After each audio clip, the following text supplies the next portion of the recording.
They say the forest behind our house is enchanted, a place where the ordinary laws of time and space bend like the fragile branches of the ancient trees. It was always just a tale to scare children or entertain teenagers around a campfire, but last week, I heard something that changed everything. As I stood on our back porch, the sound of my own laughter echoed through the woods, a sound so familiar, yet eerily out of place.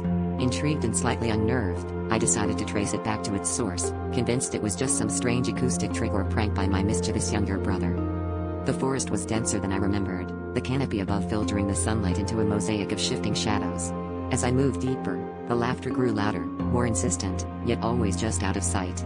I felt a pull, like a thread winding around my heart, drawing me further into the emerald gloom. The air was thick, carrying scents of moss and decay, and the trees seemed to whisper secrets in a language I almost understood.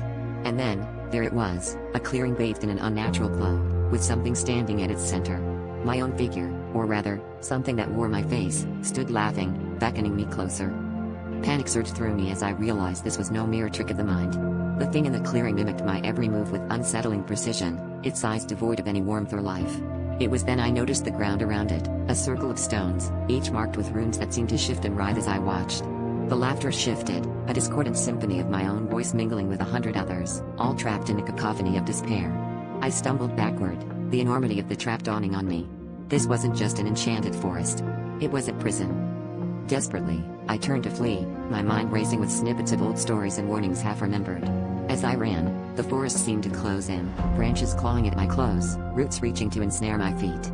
The laughter followed me, growing fainter yet more mocking, as if the forest itself reveled in my terror. I burst through the tree line, gasping for breath, the safety of home in sight.